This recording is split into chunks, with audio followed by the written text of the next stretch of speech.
everybody. Charles for HumbleMechanic.com, back with another episode of the Humble Mechanic podcast. When I do these shows while I travel, sometimes the show numbers get kind of squirrely, so I'm not 100% sure what episode this will be, but I don't know, somewhere in the 10, 11, 12, 13 some odd range. Hopefully I'll get the numbering right in the title, that way you won't have to guess on what number it is. You guys got me headed home from a really cool week up here in Virginia. I'm traveling south on the dreaded I-95 area. Luckily, I missed all the DC traffic. I was able to hop on 95 south a little bit further. Not like my trips back from our training center in Maryland. It's bypasses a fair amount of the traffic. But anyway, that's neither here nor there. I'm sure I'll be stopping very soon for some pretty heavy-duty traffic. If you've ever traveled this route, you know exactly what I'm talking about. What are we going to talk about today? Today, I'm going to sort of give you the full rundown of what went on up here at the A.S.E headquarters, which is in Leesburg, Virginia. Sound like my mom there for a second. Well, how do you like that? Stopped in traffic.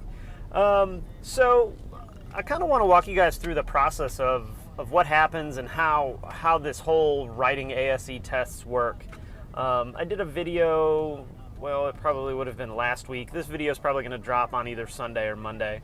So depending on what day this drops will depend on my relevance of the other day. But just kind of talking about the early process, but now I want to walk you guys through exactly how these tests get made. And it's a really cool process. It's a lot more in-depth and involved than I know I ever really gave it credit for, and I think more than most technicians would, even ones that, you know, have taken the tests a bunch of times. But so I get up here on Monday. The first day of the workshop was Tuesday, and I had mentioned before we were doing the A.S.E test, which is air conditioning. So heating, air conditioning, electronic controls for automatic controlled air conditioning, electronic controls for not fully automatic air conditioning, and that sort of thing. I think there was about 12 of us in the room. Couple of people from manufacturers, Toyota, Honda, Subaru, who's that other guy from? Chrysler, Chrysler Fiat.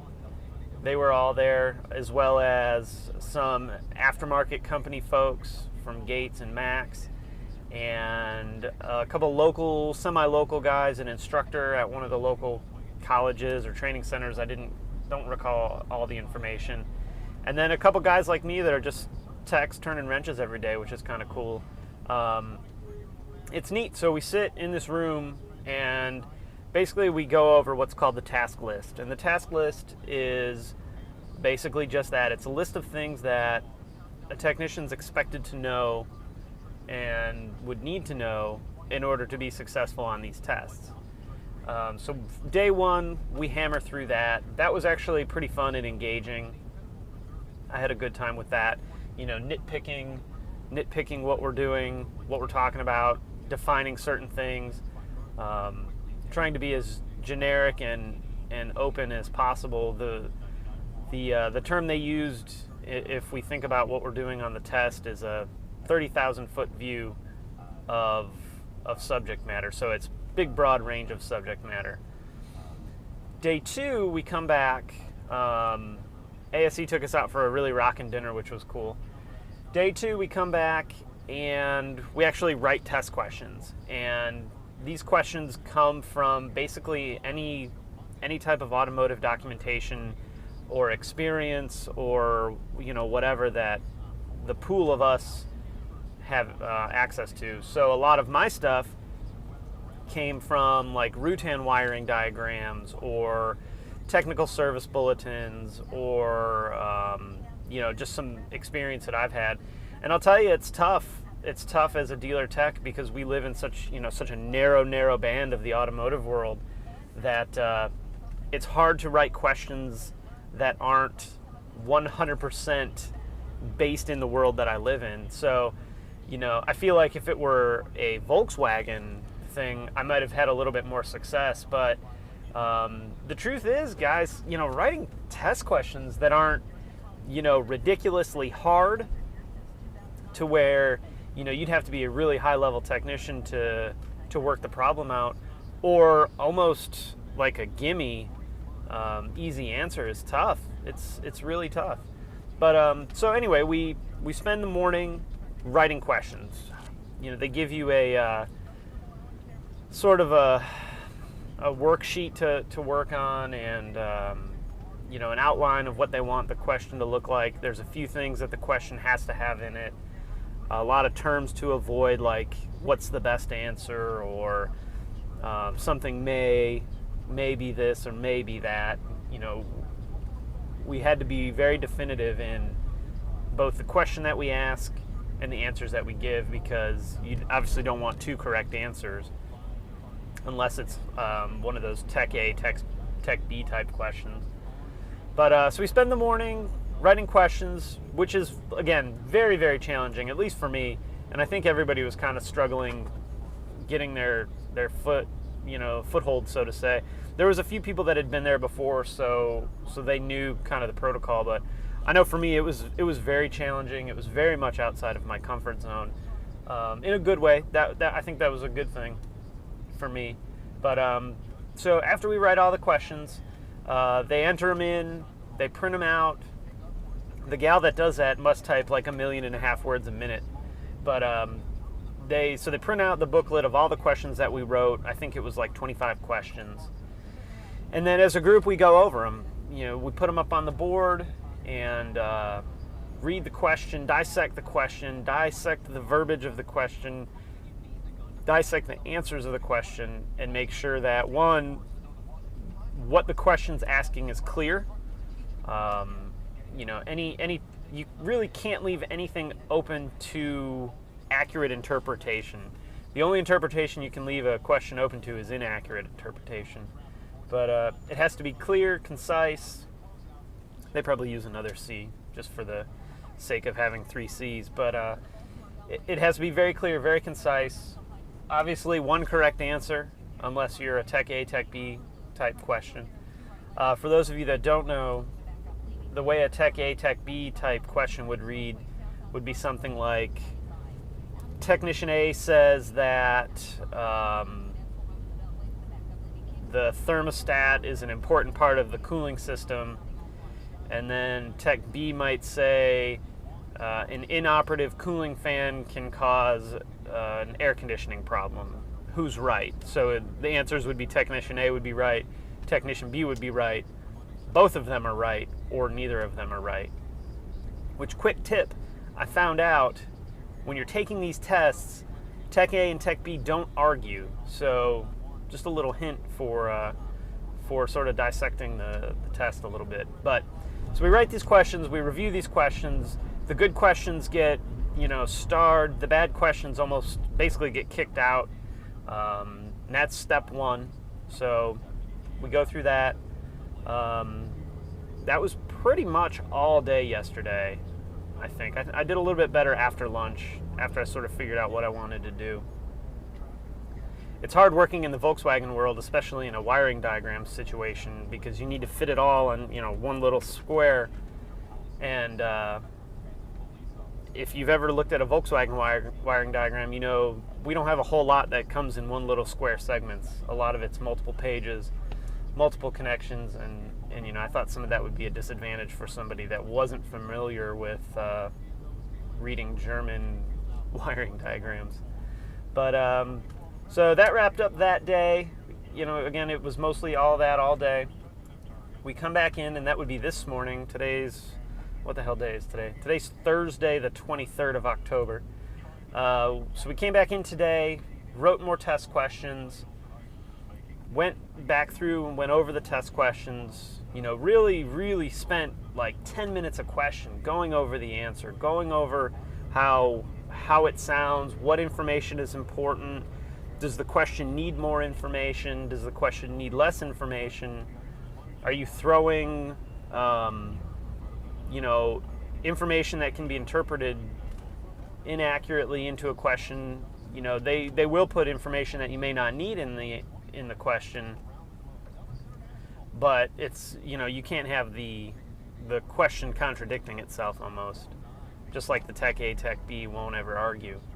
But so we did that again today, go over the questions, and man, these guys, some of these dudes, they were nitpicking every word, and it's good. You want to put a good product out, so I think that scrutiny was well deserved. And after we sort of wrapped up that for lunch, we went into another conference room where they actually showed how they make the test itself. And the test now is all done on computer. It used to be like a Scantron sheet that you would fill in the little bubble with your number 2 pencil. And they basically put the question on a note card, like I don't know, it was probably 7x9 or 6x8 note card. And they put the question on there. They track when it was used, on what administration version it was used. So every time there's a test administered, it's assigned a test number. So like this certain question would have been used on, administration 84, 82, 70, 15, 35. They track all that. They also track how many people got it right. They track what people answered to the question. They break it up into percentages. The top X percentage answered this, the bottom X percentage answered this, percentage of pass of the whole test, and then the middle answered this. And they can really, really target how well that specific question is at determining whether or not it does a good job of deciding if the technician taking the test and answering each specific question is competent in that area. So, it's funny, I'd always pictured just a room full of jerks sitting around writing questions just to, tick technicians off or screw with them or make them feel stupid. And it's, I was there, so there was at least one jerk in the room, but it's really quite the opposite. It's industry people really wanting to, one, challenge technicians, but two, make sure they know what they're talking about. Sorry about the extra noise. We're on a graded road here for a little bit. If these tests were easy, everybody would take them. And, A.S.E needs to have some sort of reputable product to put out there. Otherwise, what's an A.S.E certification worth? It's not worth anything. We can have the argument of it's not applicable in some places, but let's shelve all that for now, because I assume manufacturers do about the same thing or turn to A.S.E for their style of writing. But anyway, so they have the cards with the questions. All the tracking information is on them. They sort of use like a pizza. They call it a pie slice, but there's a certain percentage of questions are middle of the road in difficulty, and then it kind of works out. There'll be a little less in the really hard, in the next hard category, a little less, one level harder than that, and then the hardest questions they put the least of. And then for the easier ones, it does the same thing. There'll be the really like middle of the road question will have the most, then the next easiest will have less, next easiest will have less, and then the most easy questions on the test will have the least amount. Similar to the hardest questions will have the least amount. So they're trying to get a very average level of difficulty, but still mix in some easy ones, some hard ones. Some technicians may pick up on the hard question no problem, but struggle with the easy one. You never know. Well, they know because they track everything. And it's a really cool process. It's, again, something that I never thought could ever have as much go into it that it does. And then, the level of difficulty did range from something that I read and I'm like, yeah, that sounds good, to I have no idea what some of these words even mean, because it's built for the industry, not specifically for the world that I live in, which again is kind of a narrow band. So after we do our whole process, and that ended this afternoon, These tests get rewritten, and they have illustrators to make the really cool pictures that you get to see. They get proofread and spell checked, and proofread and spell checked. They get pre-tested. They get checked over and over. Pretty much every time the test question gets used, it gets evaluated again to make sure that it's relevant. We're trying to move away from a lot of vacuum-controlled stuff, which I think a lot of the guys at the dealership use as a reason not to do A.S.E. Is because they feel like it applies mostly to the domestic market or to cars that they don't work on.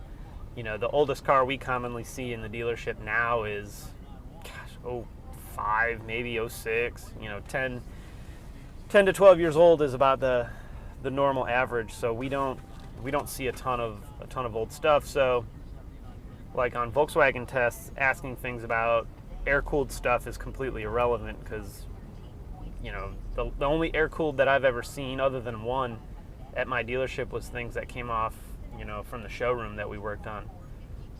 So these tests will get, you know, they'll get checked and rewritten, and the questions will get moved around, and multiple people take the test or answer the question and make sure that it is a legitimate question, it has a good answer, it meets all the criteria of their, you know, what A.S.E requires for a question before it even goes to a pre-test level. And then it goes to a pre-test level, and if it tests well in that, it does a good job of